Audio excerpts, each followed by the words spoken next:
บายดีท่านผู้ชมตอนนี้สมเฮากำลังสิไปที่ตามเฝ้าระวังน้ำค้านและน้ำคลองอยู่เมืองหลวงพระบางนะพี่น้องเพราะว่าตอนนี้ฝนตกเป็นลักษณะนี่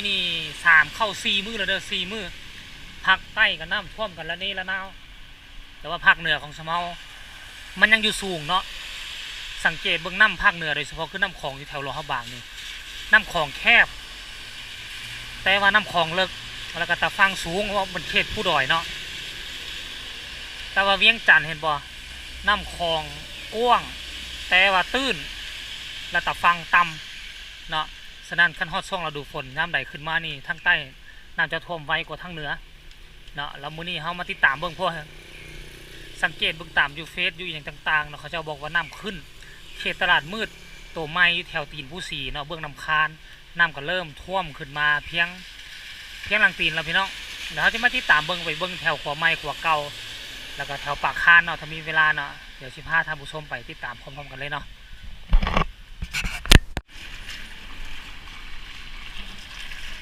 เดี๋ยวพวกเขาพากันน้ำเบิ้งพี่น้องน้ำคานอันโตที่อยู่มันอยู่แถวผู้สีนี่ขึ้นสูงนี่น่าจะขึ้นมาจากน้ำคลองเนาะน่าจะขึ้นมาจากน้ำคลองหลายกว่า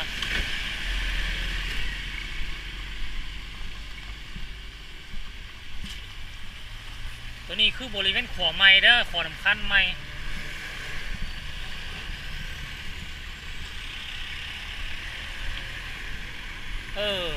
ปกติน้ำอยู่บนนี่น้ำจะบ่ค่อยไหลในเวลาเข้ามาแต่ละเทื่อน้ำจะบ่ไหลเนาะบ่ไหลแต่ว่ามามื้อนี้สังเกตผมเห็นน้ำมันจะไหลแห้งทรงแห้งแสดงว่าน้ำค้านเดี๋ยวนี้สูงกว่าน้ำคลองแล้วพี่น้องน้ำค้านสูงกว่าน้ำคลองอยู่แถวนี้มีส่วนเขาเจ้าเห็นบ่มองนี้มีส่วนเขาเจ้าเราไปหันกับมีเห็นตูบเนื้อก็ขึ้นจอดขึ้นสูงแล้วก็ตัวนั้นบนปั๊มน้ำเขาเจ้าก็ขึ้นสูงจนไปต่ำใช้ตูบแล้วก็ไปเนื้อหันบนผาบังหันมันจะมีห้วยหนึ่งตะกี้เขาเนี่ยไปเห็นห้วยแต่นี้น้ำยืงขึ้นหลายแล้วเนาะแต่ว่ายังอีกหลายชัวว่าน้ำคานที่ขึ้นเนาะสังเกตเบื้องจากระดับน้ำแล้วก็ขึ้นไปฮอดแถวตะฟังนี่มันเป็นเกือบ10 กว่าเมตรนะพี่น้องพอทั้งโลหะบางของซ้อมมันสูงหลายเนาะแต่ฟังสูงแต่ว่าทั้งด้านนี้ส่วนกล้วยส่วนอย่างต่างๆก็เจ้าอยู่ฟังนี้น้ำก็เริ่มเข้ามาแล้วเนาะแต่ว่าก็บ่เป็นตาหน้าเป็นห่วงเนาะพอทั้งโลหะบางเขามันแต่ฟังสูงอยู่แล้วเนาะ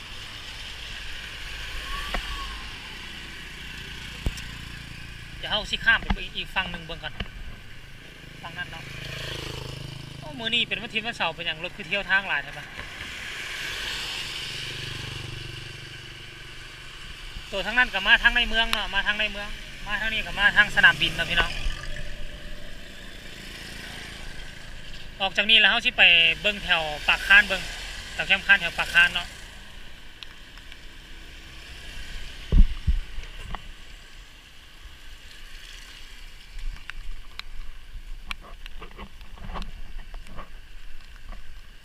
ปกติแต่ละปีเราเขาบางเขาน้ำก็เป็นตาเป็นห่วงดอกไม่ค่อยขึ้นสูงเนาะ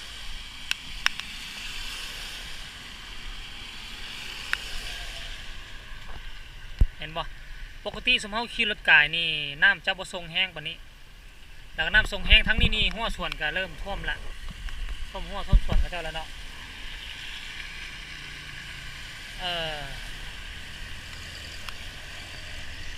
พอฝนตก4 มื้อเลยเด้4 มื้อละเดี๋ยวจุดนี้เขาอาจจะโบแนมเห็นอย่างดอกเดี๋ยวเขาสิพากันไปเบิ้งจุดแถวอาภัยเนาะ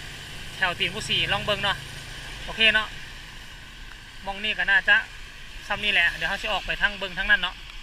กลับขึ้นไปทางขวาเก่าแล้วก็โค้งไปทางไซอาภัยเนาะ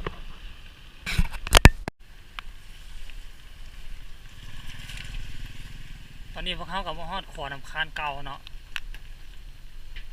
ที่มันอยู่มกับวัดผู้ศรีเนาะแต่ว่าตอนนี้เขาทายเขามาใส่ทั้งด้านเทิงเนาะ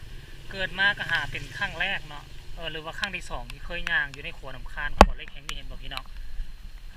เวลาเขาก้มลงไปลุ่มนี่เขาก็เป็นตาเสียวๆอยู่ได้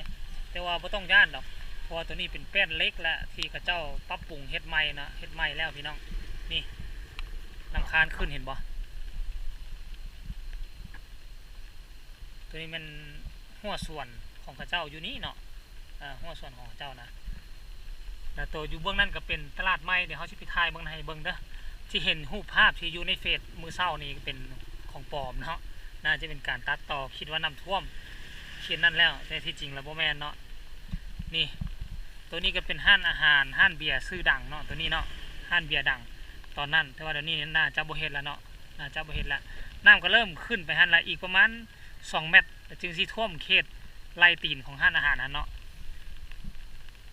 และตัวนี้ตัวเนื้อนี่ก็เป็นเฮามาเอาน้ำทิพย์ส่งผ้าบางแต่ละเทืออยู่นี่เนาะมีปากห้วยตัวหนึ่งเมื่อกี้เขาอยู่ขวาไม้แนมเห็นปากห้วยบนเรือจอดนั่นเนาะส่วนของพระเจ้าอยู่แถวนี้ส่วนสาลีส่วนมากกันนะกล้วยก็เริ่มท่วมหมดแล้วตัวนี้เนาะแต่ว่าบ่เป็นห่วงเนาะอยู่รอบางบ่เป็นห่วงดอกยังครับมวลน้ำได้อยู่พี่น้องไม่ต้องเป็นห่วงเด้อเดี๋ยวเขาจะไปเบิ้งทั้งทิศใต้เบิ้งอยู่เขตตีนผู้สีเนาะตัวนี้ก็คืออีกทิศหนึ่งทิศใต้เนาะบางที่ทิศเหนือตัวเบื้องนั่นเขาเห็นอยู่ท่านก็เป็นห้องแฮมเนาะห้องแฮมของเจ้าห้องแฮมตัวนี้สังเกตเบื้องตาฟังเลยอีกประมาณ2-3 เมตรเพื่อนพี่น้องเบื้องตาฟัง2-3 เมตรทางกับย่างดีที่ก่อนเราเป็นทางที่เบื้องแล้วก็บกแก๊กเบื้องแล้วก็บ่เป็นตาหน้าย่านกลัวเนาะคือตัวเก่าอันแท้เขาจะเอาไม้ใส่ตัวนี้เนาะไม้ใส่แล้วก็เห็นให้เขาย่างก็บ่ค่อยกล้าย่างไปไหนละไม้ถึกฝนหลายฟ้าหลายปีเนาะเห็นบ่ตัวนี้มันจะเป็นวังเวิร์นหนึ่งตัวนี้หลังจากที่น้ำทางใส่ตีนขวาตัวนี้เนาะบ่ตีนขวาตัวนี้เห็นบ่โอ้ตูบตัวนั้นมาจะใส่ละของกระเจ้ายูโมเนี่ยหรือของมาแต่แกงนู่นคุณมีห้านอาหารหลายเห็นบ่อยู่หันกับมีเฮือนพักห้องแฮมอยู่หันนะโอ้คักห้านอาหารอีตูเปียดังๆอยู่พุ่นแล้วทางโค้งหันกับแมนพุ่นน้ำพระท่านขึ้น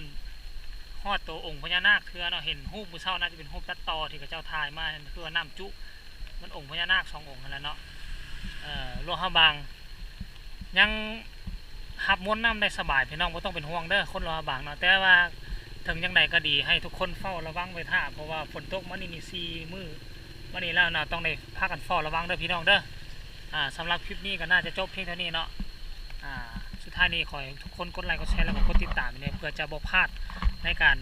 รายงานข่าวแล้วก็เฝ้าระวังม้วนน้ำมหาศาลอยู่ทางภาคเหนือโดยเฉพาะคือทางหลวงพ่อบางของเขาเนาะสำหรับคลิปนี้ก็น่าจะจบคลิปเพียงเท่านี้เนาะสบายดีเนาะบ๊ายบาย